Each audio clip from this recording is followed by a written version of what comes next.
नमस्कार। आज हम डिस्कस करेंगे इंपॉर्टेंट क्वेश्चन। देखिए, नेशनल इंटरनेशनल अफेयर के क्वेश्चन जो है वो आपको पता है कि पेपर 1 में जो है वो पूछे जाएंगे और 30 नंबर के जो है ये क्वेश्चन पूछे जाएंगे। 30 नंबर के क्वेश्चन तो पूछे ही जाएंगे। इसके अलावा आपको ये भी पता है कि इसके अलावा 20-20 नंबर की जो है वो हिंदी और इंग्लिश भी पूछी जाएगी। तो वो भी जो है हम इस सीरीज़ के माध्यम से कवर करने की पूरी कोशिश जो है वो कर रहे हैं। तो अभी सबसे पहले क्वेश्चन से जो है वो डिस्कशन स्टार्ट करेंगे। सबसे पहले क्वेश्चन में बोला जाता है, in which of the following tunnel 41 workers were trapped in Uttarakhand. देखिए, बोलते हैं निम्नलिखित में से किस सुरंग में जो है वो उत्तराखंड के 41 श्रमिक जो है वो फंस गए थे। अभी देखो उत्तराखंड में क्या हुआ, उत्तराखंड के उत्तरकाशी में जो है यहाँ पर 41 श्रमिक जो था वो फंस गए थे। दिवाली वाले दिन जो था ये हादसा हुआ था। टनल में काम चला हुआ था, शिफ्टिंग हो रही थी और इस तरह से जो था वो बीच से जो था वो सुरंग धंस गई और यहाँ पर 41 श्रमिक जो था वो फंस गए। इतने टाइम से सभी के सभी लोग सुरक्षित तो थे अंदर, परंतु अंदर आपको पता है कितने दिन रहा जा सकता था, बाहर तो निकाला ही जाना था। अभी काफ़ी दिनों तक रेस्क्यू ऑपरेशन चला और अब उनको बाहर निकाल लिया गया। फॉर्चुनेटली सबके सब जो है वो ठीक हैं। अभी आपने ये समझना है कि कौन सी टनल थी। ये क्वेश्चन यहाँ से बनेगा डेफिनेटली, क्योंकि पब्लिक सर्विस कमीशन का प्रीवियस ट्रेंड रहा है इस तरह के क्वेश्चन पूछना करंट इवेंट्स के ऊपर। तो ये था सिलकायरा टनल, ऑप्शन डी जो है वो सही आंसर है। सिलकायरा टनल जो है वो उत्तरकाशी में पड़ती है। उत्तरकाशी उत्तराखंड की जो है ये टनल है जहाँ पर ये पड़ती है और यहाँ पर 41 श्रमिक जो था वो फंस गए थे। अब इन सभी को जो है वो सुरक्षित निकाल लिया गया है। कई बार ना क्वेश्चन बड़ा कॉम्प्लिकेटेड पूछ लिया जाता है कि कितने लोग जो था वो यहाँ पर दबे थे। तो 41 लोग जो था वो यहाँ पर फंस गए थे और साथ में ही क्वेश्चन ये भी पूछा जा सकता है कि कब ये हादसा हुआ था। तो 12 नवंबर को जो था वो 12 नवंबर मॉर्निंग को जो था ये हादसा हुआ था और अब इनको जो है वो सुरक्षित यहाँ से निकाल लिया गया है। ये सारी बातें यहाँ से नोट करें। कुछ भी इंपॉर्टेंट अगर और भी लगता है यहाँ से पूछा जा सकता है तो उसको भी नोट कर लेना, क्योंकि हमें क्वेश्चन से मतलब है, हमें जो है वो क्वेश्चंस सही करने हैं पेपर में जाकर कैसे भी, वो हमारा टारगेट है। अभी आपने टीजीटी नॉन मेडिकल का पैटर्न देखा ना कैसा था, तो उस पैटर्न को भी हम कवर करने की कोशिश कर रहे हैं कि वैसे टफ क्वेश्चन पूछते जाए तो क्या होगा। वैसे क्वेश्चन भी आज सीरीज में ऐड किए गए हैं। अगला क्वेश्चन देखिए, बोलते हैं recently who won Argentina's presidential election. तो अभी अर्जेंटीना में जो है राष्ट्रपति के चुनाव हुए और यहाँ पर जीत कर कौन आए हैं। यहाँ पर जो राष्ट्रपति का चुनाव जीत कर आए हैं वो चर्चा में आए, क्यों आए वो भी हम जानेंगे। पहले उनका नाम जानिए। उनका नाम है जेवियर मिलेई। ऑप्शन बी जो है वो सही आंसर है। जेवियर मिलेई जो है वो यहाँ पर प्रेसिडेंशियल इलेक्शन जीत कर जो है वो आए हैं। अब ये क्यों इतने चर्चा में आए, एक तो आपने ध्यान रखना है कि पीजीटी के जो प्रीवियस पेपर हुए हैं उनमें नई जो अपॉइंटमेंट हुई है ना वो पूछी गई है। तो नई अपॉइंटमेंट आपको नहीं भूलनी है। डिटेल से जाने उससे पहले आप अर्जेंटीना की कैपिटल जो है वो जान लीजिए और अर्जेंटीना की करेंसी जान लीजिए। समझने में और भी आसानी जो है वो हो जाएगी। अर्जेंटीना की जो कैपिटल है पहले वो जानिए। यहाँ की कैपिटल है बोनस एरीज। बोनस एरीज जो है वो यहाँ की क्या है, यहाँ की जो है वो कैपिटल है और साथ में यहाँ की करेंसी भी जो है वो ध्यान रखनी है। यहाँ की करेंसी है पीसू। पीसू करके यहाँ की करेंसी का नाम है। अब ये जो यहाँ के नए प्रेसिडेंट चुने गए ना, इनके जो व्यू थे ना वो कुछ अलग थे, हट कर थे, चिंताजनक थे, इसलिए ये चर्चा में आए। इन्होंने क्या कहा, इन्होंने ये कहा कि ये जो अपनी करेंसी है यहाँ की ना उसको रिप्लेस कर देंगे। अर्जेंटीना की जो करेंसी है पीसो करके, उसको जो है ये डॉलर के साथ जो है वो एलिमिनेट कर देंगे। अर्जेंटीना में इन्फ्लेशन बहुत ज़्यादा है, महंगाई यहाँ पर बहुत ज़्यादा है। लगभग 100% से ऊपर महंगाई यहाँ पर जा पहुँची है। तो इसीलिए जो है ये कदम जो है वो उठाए जाने की बात कही गई, तभी ये जो था ज़्यादा हाईलाइट हो गए। अभी ये चुनकर जो है वो आ गए हैं और अभी देखना होगा कि किस तरह से इनके कदम रहते हैं। अभी जो सारा प्रोसेस है ना जिसमें ये करेंसी चेंज करेंगे उसको क्या कहा जाता है या फिर क्या कहा जाएगा, उसको जो है वो डॉलराइजेशन कहा जाएगा। यूएस की करेंसी है डॉलर ना, तो वहीं से बनाइए डॉलराइजेशन। इस तरह की ये पहली कंट्री नहीं होगी करने वाली जो पूरी तरह से अपनी इकॉनमी को जो है वो डॉलराइज कर चुकी हैं। एक कंट्रीज़ वो कौन कौन सी हैं, उनमें जो है वो इक्वाडोर कंट्री आती है, पनामा कंट्री आती है, एल सल्वाडोर जो है वो कंट्री आती है। तो वो भी ध्यान रखना है कि इससे पहले भी कुछ कंट्री जैसा कर चुकी हैं। तो अर्जेंटीना की करेंसी, यहाँ की कैपिटल, यहाँ के जो प्रेसिडेंट चुनकर आए वो आपने सारे ध्यान रखने हैं। और क्यों चुनकर आए, क्वेश्चन किसी भी तरह से पूछा जाए, जरूरी नहीं ऐसा ही पूछा जाएगा। पूछ सकते हैं कि कौन सी कंट्री का ये एजेंडा है इस तरह से करने का, वो भी पता होना चाहिए। अगला क्वेश्चन देखिए। अगला अगला क्वेश्चन क्या बोलते हैं यहाँ पर Christopher Luxon has sworn in as prime minister of which country. तो बोलते हैं कि क्रिस्टोफर लग्जन जो है ये अभी हाल फिलहाल में चुन कर आए हैं प्राइम मिनिस्टर। तो कौन सी कंट्री के ये प्राइम मिनिस्टर जो है वो चुन कर आए हैं, ये क्वेश्चन में पूछा गया। ये जो है वो प्राइम मिनिस्टर चुनकर आए हैं न्यूजीलैंड के। ऑप्शन बी जो है वो सही आंसर है। न्यूजीलैंड कंट्री के जो है ये प्राइम मिनिस्टर चुनकर आए हैं। अभी आपने न्यूजीलैंड के बारे में पहला ही फैक्ट क्या ध्यान रखना है कि न्यूजीलैंड की जो कैपिटल और करेंसी है वो क्या है। तो न्यूजीलैंड की कैपिटल और करेंसी की बात करें तो न्यूजीलैंड की जो कैपिटल है वो विलिंगडन है। विलिंगडन बहुत बार एग्जाम में आया है ये क्वेश्चन। और यहाँ की करेंसी की बात करें तो न्यूजीलैंडियन डॉलर करके जो है वो यहाँ की करेंसी है। ये तो आसान ही है। अगर देखो हम बात करते हैं कि हमें कौन सी अपॉइंटमेंट जो है वो इससे पहले पड़ी है, तो हमने जो है वो मालदीव्स कंट्री के जो नए प्राइम मिनिस्टर चुने गए हैं वो पढ़ लिए हैं। मालदीव्स के नए जो प्राइम मिनिस्टर चुने गए हैं उनका क्या नाम है, उनका नाम है मोहम्मद मुइज़ू। मोहम्मद मुइज़ी जो है ये इनका नाम है। ये भी चर्चा में थे। ये चर्चा में इसलिए थी क्योंकि इन्होंने क्या कहा था, इन्होंने ये कहा था कि जो इंडिया है ना, इंडिया के जो ट्रूप्स वहाँ जो मालदीव्स में जो है वो डिप्लॉय हैं, जो इंडिया के ट्रूप्स मालदीव्स में, उनको जो है वो तुरंत हटा दिया जाएगा। और इन्होंने इंडिया को बड़े फॉर्मली जो है ये कहा भी कि अपने ट्रूप्स को जो है वो यहाँ से वापस ले लो। और चाइना की तरफ थोड़ा सा टिल्टेड बिहेवियर आ जाता है, जैसे ही सरकारें चेंज होती हैं तभी भी ये चर्चा में आ जाती है कंट्री। तो अगला क्वेश्चन देखते हैं हमारे पास। ये नई अपॉइंटमेंट्स ज़रूर ध्यान रखनी है। Open AI was founded in which year. Most important question. Open AI बोलते हैं इसकी स्थापना जो था वो कौन से ईयर में जो था वो हुई थी। अब देखो ओपन AI के नए CEO कौन है या फिर इसके CEO कौन है, इसकी स्थापना कब हुई थी, तो ये सारे क्वेश्चन इंपॉर्टेंट हैं। इसकी जो स्थापना हुई थी ना 2015 में हुई थी। ऑप्शन बी सही आंसर है। 2015 में इसकी स्थापना हुई थी। परंतु हम बात करते हैं कि ओपन AI के CEO जो है वो कौन है। यहाँ इसके जो CEO हैं वो हैं सैम अल्टमान करके। सैम अल्टमान करके जो है वो इसके CEO हैं और 2015 में इसकी स्थापना होती है। आपने चैट GPT का नाम तो सुना ही होगा। चैट GPT का नाम अगर आपने सुना है तो बस चैट GPT जो है वो ओपन AI के द्वारा ही मैनेज की जाती है। पेरेंट कंपनी आप इसको कह सकते हैं एक तरह से। तो चैट GPT के साथ इसको जोड़ना। ओपन AI जो है वो 2015 में स्थापित किया गया था। जब इसको स्थापित किया गया था तो सैम अल्टमान जो इसके CEO हैं उनका जो है मुख्य रूप से हाथ था। वैसे तो एलन मस्क भी इसमें जुड़े हुए थे और भी बड़ी पर्सनैलिटीज थी जो इसमें जो था वो स्थापना में थी। परंतु सैम अल्टमान जो इसके प्रेजेंट टाइम में CEO हैं उनका नाम ध्यान रखना है। कब इसकी स्थापना हुई वो ध्यान रखना है। चैट GPT ये भी ध्यान रखना है आपने। जैसे पूछा जाता है ना कि माइक्रोसॉफ्ट कंपनी के जो है वो CEO कौन है, कौन सी किसी और कंपनी के CEO पूछ लिए गए, अमेज़ॉन के पूछ लिए, माइक्रोसॉफ्ट के CEO पूछ लिए गए, तो वैसे ही ओपन AI भी जो है वो एक बहुत ही स्मार्ट टूल है एक, तो इसके भी पूछे जाएंगे आने वाले टाइम में। अगला क्वेश्चन देखिए हमारे पास क्या है। नेक्स्ट क्वेश्चन बोलते हैं India is committed to achieve the net zero emission target by which year. तो इंडिया ने ये कमिट किया है कि हम जो है वो नेट जीरो एमिशन टारगेट को जो है वो अचीव करेंगे, परंतु कौन से ईयर तक जो है वो इसको अचीव करने का टारगेट रखा है। इंडिया ने ये टारगेट रखा है कि 2070 तक 2070 तक जो है हम क्या करेंगे, हम जो है वो नेट जीरो एमिशन का जो है वो टारगेट अचीव कर लेंगे। अभी ये जो इंडिया ने रखा था ना, ये टारगेट कब रखा था, ये इंडिया ने COP26 में जो था वो अनाउंस किया था। COP26 का जो सेशन हुआ था ना UNFCCC का, उसमें जो था वो इंडिया ने ये कहा था कि हम जो है वो 2070 तक जो है वो ये टारगेट को जो है वो अचीव करेंगे। इंडिया ने इकलौता यही अनाउंस नहीं किया था, इंडिया ने कुछ और बातें भी जो था वो कही थी। इंडिया ने कहा था कि हम जो है वो नॉन फॉसिल एनर्जी जो है ना, नॉन फॉसिल एनर्जी की बात की जाती है, उसकी कैपेसिटी रखी थी इंडिया ने 500 गीगावाट। 500 गीगावाट का टारगेट रखा था इंडिया ने, 2030 तक हम इसको अचीव करेंगे ये कहा था। इंडिया ने ये भी कहा था कि हम जो रिन्यूएबल एनर्जी है वहाँ से जो है अपनी लगभग आधे से ज़्यादा रिक्वायरमेंट को जो है वो रिन्यूएबल एनर्जी से जो है वो अचीव करेंगे और वो भी 2030 तक जो है वो करेंगे। और साथ में इंडिया ने ये कहा था कि हम जो है वो कार्बन इंटेंसिटी को जो है वो 45% से नीचे ले आएंगे 2030 तक। और इंडिया ने ये कहा था कि नेट जीरो एमिशन जो है वो 2070 तक जो है वो अचीव किया जाएगा। और COP26 में जो कहा गया था ना, इसकी मीटिंग हुई कहाँ पर थी, इसकी मीटिंग जो था वो ग्लासगो में हुई थी। ग्लासगो कहाँ पर पड़ता है, ग्लासगो यूनाइटेड किंगडम में पड़ता है, जहाँ पर इसकी मीटिंग हुई थी। अभी COP28 जो है वो चर्चा में है। क्वेश्चन हम पढ़ चुके हैं कि दुबई में जो है ये किया जा रहा है होस्ट।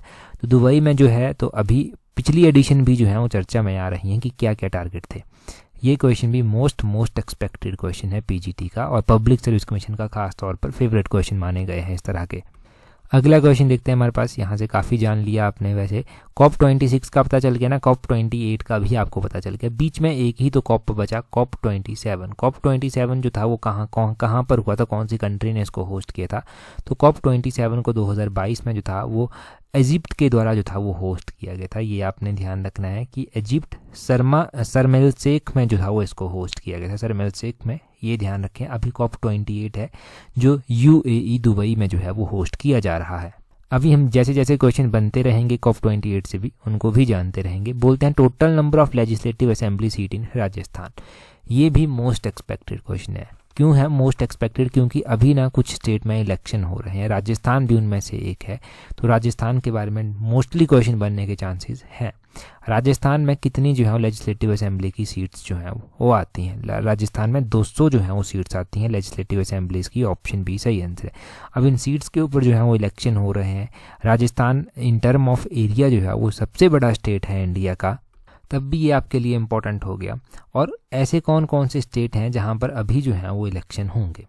अब ऐसे स्टेट्स जिनमें अभी इलेक्शन होंगे या फिर कुछ चरणों में हो भी चुके हैं इलेक्शन, वो आपने ध्यान रखने हैं, और उनमें कितनी सीट्स हैं असेंबलीज की वो भी ध्यान रखना है। अभी तो ना आप न्यूज़पेपर में पढ़ते रहते हैं तो ये चीज़ें याद भी रहती हैं, परंतु जैसे जैसे ना इलेक्शन हो जाएंगे, रिजल्ट आ जाएगा, उसके बाद भूल जाएंगे कितनी सीटें हैं, और तभी क्वेश्चन पेपर होगा और उस टाइम टफ लगेगा क्वेश्चन। एक तो राजस्थान आपने ध्यान रखना है 200 का हो गया। राजस्थान के अलावा छत्तीसगढ़ में जो है वो इलेक्शन होंगे। छत्तीसगढ़ के अलावा मध्य प्रदेश में जो है वो इलेक्शन है। मध्य प्रदेश के अलावा तेलंगाना में इलेक्शन है। तेलंगाना के अलावा मिजोरम में जो है वो इलेक्शन है। ये स्टेट हैं 5 के 5। देखो छत्तीसगढ़ की बात करें तो छत्तीसगढ़ में 90 सीट्स जो हैं वो आती हैं। छत्तीसगढ़ के अलावा मध्य प्रदेश में जो है वो 230 सीट्स जो हैं वो आती हैं। 230 के अलावा तेलंगाना में जो है वो 119 सीट्स जो हैं वो आती हैं। और मिज़ोरम की बात करें तो यहाँ पर 40 सीटें जो हैं वो हैं।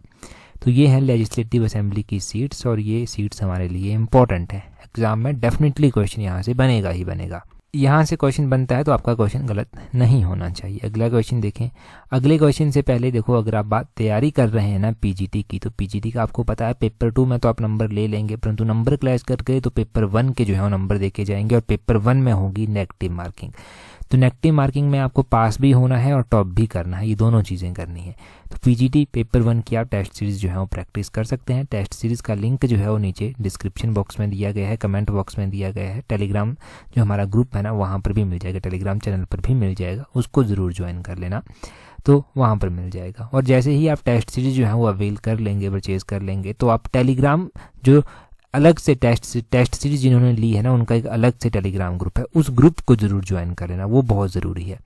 अगला क्वेश्चन देखिए। बोलते हैं विच of the following combination is correct. बोलते हैं इनमें से कौन सा कॉम्बिनेशन जो है वो करेक्ट दिया गया है यहाँ पर।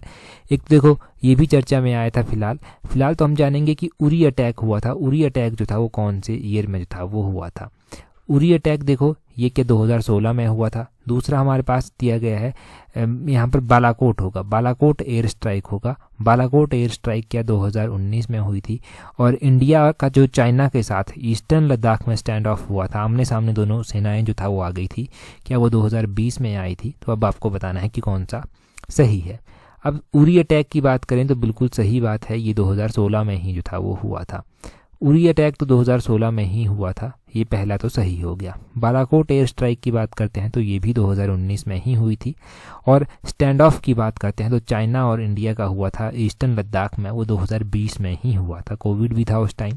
तो ये तीनों स्टेटमेंट्स जो हैं वो बिल्कुल सही दी गई हैं। ऑल ऑफ दीज जो है वो सही आंसर हो जाएगा। देखिए इंडिया और जो चाइना को बाउंड्री अलग करती है, बॉर्डर अलग करता है, वो उस बॉर्डर को जो है मैकमोहन लाइन के नाम से जो है वो जाना जाता है। तो मैकमोहन लाइन आपने ध्यान रखना है। अब कौन कौन से ऐसे इंडियन स्टेट हैं जो बाउंड्री शेयर करते हैं, जैसे कि हिमाचल प्रदेश तिब्बत चाइना के साथ लगता है, सिक्किम लगता है, उत्तराखंड लगता है, अरुणाचल प्रदेश जो है वो लगता है, और लद्दाख भी जो है वो बाउंड्री शेयर करता है। तो लद्दाख में ज़्यादा स्टैंड ऑफ देखने को मिलता है। कई बार क्या करता है चाइना करता है कि अरुणाचल के कुछ गाँव को जो है वो चाइनीज़ नाम जो है वो दे देगा, इस तरह से चीज़ें कर देगा। पता भी क्या होता है, जब ये दोनों कंट्रीज़ के आर्मी सिपाही जो है ना वो एक दूसरे के बॉर्डर में जाते हैं ना, तो चाइना क्या करता है ना, चाइना जैसे इंडिया के किसी बॉर्डर में आया तो वहाँ से क्या करेगा, वहाँ से कुछ पैकेट ले आएगा, जैसे बिस्किट का पैकेट है, इंडियन बॉर्डर में उसको फेंक देगा और कुछ टाइम के बाद ना वहाँ पर कब्जा कर लेगा। और क्या दिखाने की कोशिश करेगा, ये दिखाने की कोशिश करेगा कि देखो भाई यहाँ पर तो हमारे पैकेट हैं, यहाँ पर तो हमने जो है वो रूल किया है, हम जो है वो यहाँ पर रहते हैं, हमारे लोग यहाँ पर रहते हैं।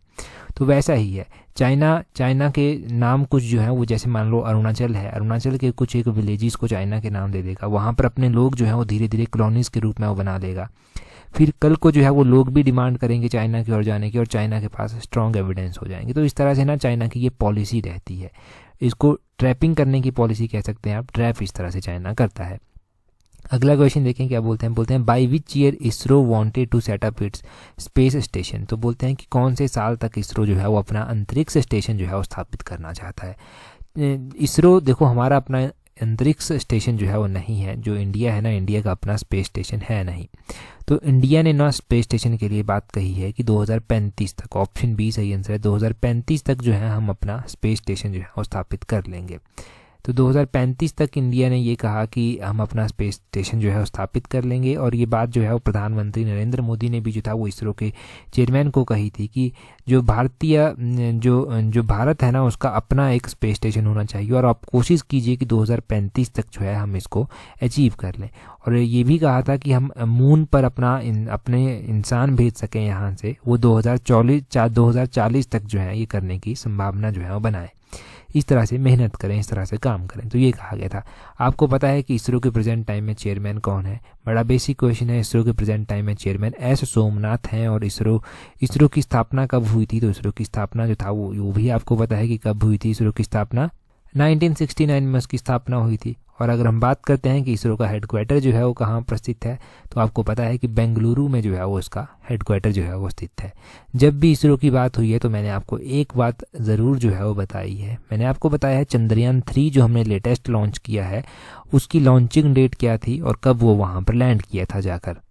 चंद्रयान 3 जो इंडिया ने यहाँ पर भेजा है ना, इसरो ने भेजा है, आपको पता होना चाहिए कि ये मून के साउथ पोल पर जाकर जो है वो लैंड किया है। और इसको लॉन्च किया गया था 14 जुलाई को, 14 जुलाई 2023 को जो था उसको लॉन्च किया गया था। और इसने जो था वो कब जाकर वहाँ पर सक्सेसफुली जो था वो लैंड कर लिया था वो भी पता होना चाहिए। तो 23 अगस्त 2023, 23 अगस्त 2023 को जो था वो वहाँ पर जाकर इसने लैंड कर लिया था। अच्छा, मून की एस्केप वेलोसिटी क्या होती है? ये भी क्वेश्चन बनता है एग्जाम में। मून की एस्केप वेलोसिटी कितनी होती है ये पता होना चाहिए आपको कि कितनी है इसकी एस्केप वेलोसिटी। तो मून की है 2.38 किलोमीटर पर सेकंड। कितनी है? 2.38 किलोमीटर पर सेकंड करके जो है वो इसकी है। और अगर हम अर्थ की एस्केप वेलोसिटी की बात करते हैं तो ये है 11.2 मीटर पर सेकंड। ये दोनों चीज़ें आपने ध्यान रखनी है। एलाइड, मेरे ख्याल से ऐसा क्वेश्चन एक और एलाइड की साइंस सेक्शन में पूछा गया था। अब देखो सिंपल सी बात है कि जब भी कोई चीज़ ऊपर की ओर फेंकी जाती है तो वो नीचे वापस आ जाती है, ग्रेविटी के कारण वापस आ जाती है। तो एस्केप वेलोसिटी क्या होता है यहीं से समझेंगे। कोई भी रॉकेट है ना, रॉकेट को आपने देखा है लॉन्च किया जाता है, परंतु रॉकेट को ना लॉन्च किया जाता है और वो वापस नहीं आता नीचे। क्यों नहीं वापस आता नीचे?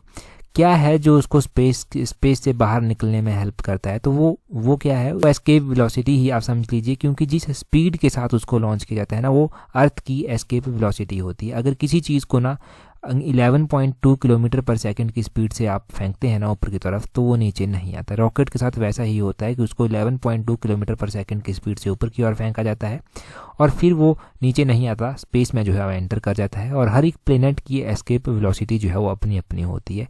पृथ्वी की क्या थी वो आपने समझ लिया, मून की क्या है वो भी आपने समझ लिया, और क्वेश्चन यहाँ से बनेगा वो भी आपको समझ है। और देखो मैंने तो सिर्फ एस्केप वेलोसिटी थोड़ा सा समझाने की कोशिश की, अगर आपने साइंस पढ़ी होगी तो आपको बहुत अच्छे से ये पता भी होगी। अगला क्वेश्चन देखिए, बोलते हैं where is the official seat of European Union established. तो बोलते हैं कि यूरोपियन यूनियन जो है ना उसकी जो ऑफिशियल सीट है ना वो कहाँ पर स्थित है। यूरोपियन यूनियन की जो ऑफिशियल सीट है ना वो ब्रुसेल्स में स्थित है। ऑप्शन बी जो है वो सही आंसर है। अब यूरोपियन यूनियन की बात करें, ये क्वेश्चन प्रीवियसली पीजीटी के पेपर में पूछा जा चुका है, इसीलिए हम डिस्कस कर रहे हैं।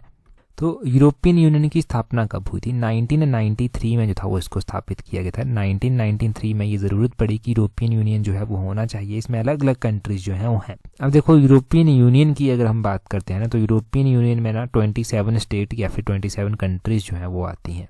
27 कंट्रीज जो हैं वो यहाँ पर आती हैं। और यूरोपियन यूनियन का जो टोटल एरिया है वो कितना है? यूरोपियन यूनियन का जो टोटल एरिया है ना वो है 42,33,255 किलोमीटर स्क्वायर। ये जो है वो इसका टोटल एरिया है। और यहाँ की जो टोटल पॉपुलेशन है वो 448 मिलियन जो है वो है।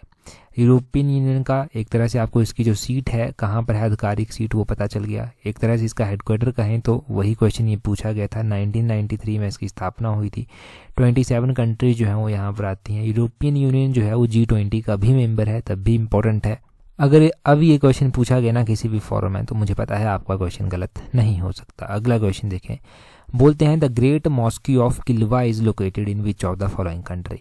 टेट नॉन मेडिकल का पेपर जब हुआ ना, तो उस पेपर ने आंखें खोल दी एक तरह से कि किसी भी तरह का क्वेश्चन पूछा जा सकता है, किसी भी क्वेश्चन को लाइटली ना ले। तो हम हर एक क्वेश्चन को कवर करने की कोशिश कर रहे हैं, पहले भी कर रहे थे, अब हमने और भी वाइड जो है वो कर दिया है, क्योंकि अल्टीमेट गोल हमारा ये है कि हम इतनी हेल्प करें कि पेपर जो है वो कैसे भी करके निकल जाए और फाइनल मेरिट लिस्ट में जो है वो नाम आ जाए। तो उसी तरह के क्वेश्चन डिस्कस होंगे। फिर बोलते हैं द ग्रेट मॉस्की ऑफ किल्वा जो है ये कहाँ पर स्थित है, कौन से देश में स्थित है? तो ग्रेट मॉस्की ऑफ किल्वा जो है ये है तंजानिया में स्थित। ऑप्शन ए जो है वो सही आंसर है। तंजानिया में जो है ये मॉस्की स्थित है। तो याद रखना ग्रेट मॉस्की ऑफ किल्वा ये है तंजानिया में स्थित। टेट के पेपर में इसी तरह का एक टफ क्वेश्चन पूछ लिया गया था कि डोम ऑफ द रॉक कहाँ पर स्थित है। डोम ऑफ द रॉक वहाँ पर पूछा गया था। तो डोम ऑफ द रॉक आपने ध्यान रखना है कि कौन सी कंट्री में स्थित है। ये जेरूसलम कंट्री में जो है वो स्थित है। कौन सी कंट्री? जेरूसलम कंट्री में जो है ये स्थित है। ठीक है, ये आपने ध्यान रखना है कि ये जेरूसलम कंट्री में स्थित है डोम ऑफ द रॉक। और ग्रेट मॉस्की ऑफ किल्वा हमने पढ़ लिया, ये तंजानिया में स्थित है। तंजानिया जो कंट्री है ना, अगर इसकी कैपिटल आपसे पूछ ली जाए तो इसकी कैपिटल क्या है? डोडोमा करके इसकी कैपिटल है। क्या है इसकी कैपिटल? डोडोमा करके इसकी कैपिटल है। ये आपने ध्यान रखना है। और इसका जो करेंसी है ना वो भी इम्पोर्टेंट है। तंजानियन शिलिंग करके इसकी करेंसी है। तंजानियन शिलिंग करके इसकी करेंसी हो गई। तो ये सारे क्वेश्चन यहाँ से ध्यान रखें। अच्छा, जेरूसलम भी हमने पढ़ा, तो जेरूसलम के बारे में भी क्या कोई इस तरह का क्वेश्चन है? तो जेरूसलम जो है वो इजराइल की जो है वो कैपिटल सिटी है, वो पता होना चाहिए आपको। और इजराइल का आपको पता है वॉर है अभी चला हुआ। तो हमने हमास के लीडर जो था वो जाने थे कि जो हमास के लीडर हैं उनका क्या नाम है? इस्माइल हन्नई उनका नाम हमने पढ़ा था। इस्माइल हन्नई जो है वो उनका नाम है। तो वो भी एग्जाम में एक्सपेक्टेड क्वेश्चन है 1 नंबर का। इस तरह के क्वेश्चन आप एलाइड के लिए भी प्रिपेयर कर सकते हो। एलाइड सर्विसेज की पोस्टें आपको पता है आएंगी ही आएंगी। तो एलाइड की तैयारी कर रहे हैं तो उसकी टेस्ट सीरीज का लिंक भी नीचे डिस्क्रिप्शन बॉक्स और कमेंट बॉक्स में दिया गया है। अगला क्वेश्चन देखें जी, हमारे पास क्या पूछा गया है यहाँ पर पूछा गया है which of the following country will host ICC men's under 19 cricket world cup 2024 in January. तो बोलते हैं कि निम्नलिखित में से कौन सा देश जो है वो जनवरी में ICC पुरुष अंडर 19 क्रिकेट विश्व कप 2024 की मेजबानी जो है वो करेगा। अभी देखो, एक तो क्रिकेट वर्ल्ड कप इंडिया हार गया, ऑस्ट्रेलिया जीत गया, परंतु अभी आने वाला जो है वो कौन सी कंट्री होस्ट करेगी वो आपको कमेंट करके बताना है। अभी जो हुआ ना ICC का ODI वो तो इंडिया ने होस्ट किया था, पर ये कौन सा कंट्री होस्ट करेगा अंडर 19 का?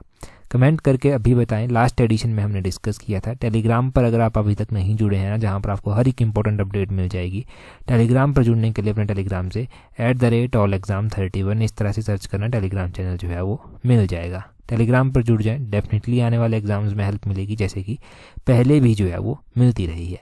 आज की इस वीडियो में इतना ही है। That's all for today. Thank you very much for watching and listening it very patiently.